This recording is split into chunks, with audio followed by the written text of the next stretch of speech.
as we know, 90% grocery in America are made in China. So, and they have the concentration camps. They have the slave laborers work work 20 hours per day in China. And many people, because of this, got so sad. So it's very sad. So. Well, you know, it's all about demand, and demand drives, and the communist government over there knows that. They know that as long as they've got the demand, they can continue to enslave the folks. So you break the demand, they don't have the power. And the problem with the leadership in our country is they talk out of one side of their mouth saying that they're for the people, they're for democracy, they're for freedom, but they don't do anything to back that up.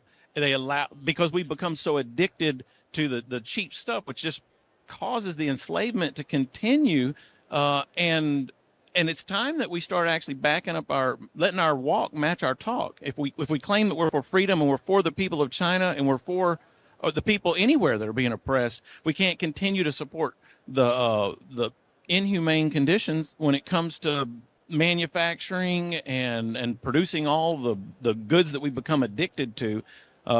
We've got to start standing for them, and that's going to mean Americans need to give up some stuff.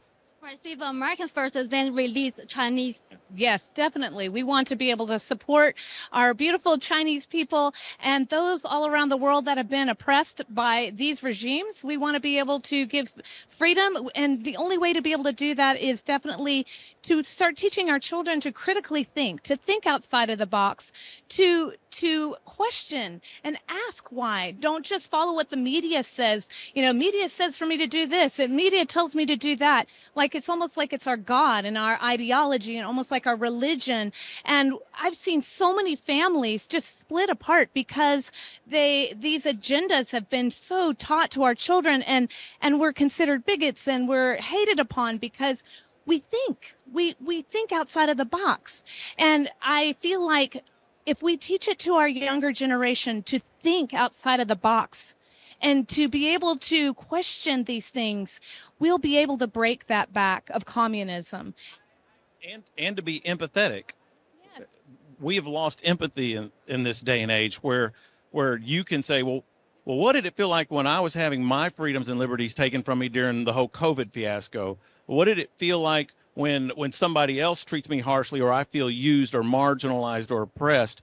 When you can start to empathize for other people, then you can say, well, maybe I don't need to buy this thing that every time I support this, it's just going to lead to the oppression of some other person somewhere else, even children. You know, we talk about how child labor is evil in this country, but yet we support regimes and we support companies that continue to use it.